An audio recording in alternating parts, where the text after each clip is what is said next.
Сайн байцгаана уу та бүхэндээ. Энэ сайхан өдрийн мэндийг хүргээд ингээд Ясмин гээд цайны модоор мэдлэгээ төвшүүлээ. Хараа энэ цэцэг нь унаад үнэр нь сингнэл бүрстэй ямар гоё тансаг үнэртэй гэж энэ цайны мод болохоор энэ. За энэгээр болохоор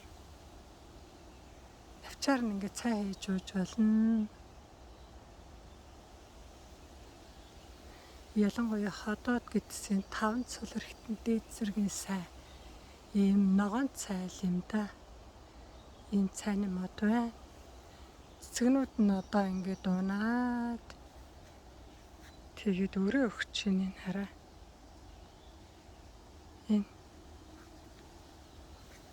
үнэрнийх нь гоё гэж ямар гоё тансаг үнэртэй гэж. Янз бүр гоё тансаг үнэртэй. Ийм гоё цайны навч. Ясмин цайны навчны.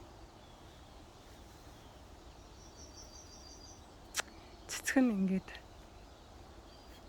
цэцэглэж дуусаад өрөө өгöd байж гэнөөх.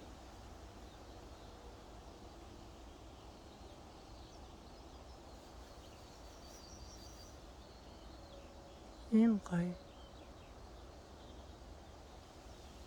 Ийм гоё байгаа.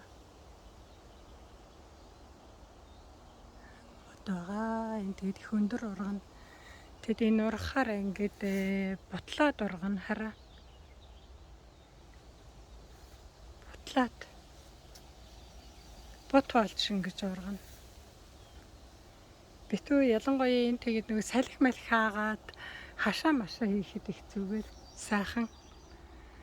Тийм болохоор энэ хавьд ингээд хашаа хийчихсэн байгаа байдал манайх энэ модоор энэ хэсгэр ингээд битүү хашаалцсан. Хашаа хийцэн. Ийм өндөр урган тэгээд одоо бургас шиг л ингээд бүр юм бутлаад ургадаг. Тэгээд засраар нохоо шуу орохгүй ингээ гоё нэг буталж ургадаг болохоор хашаа машаа ихтэй сайхан. За ийм гоё цайны навч байна. За та бүхний минь сансан бүхэн сэтгэлчлэн бүтэх болтугай. Тэр баяртай.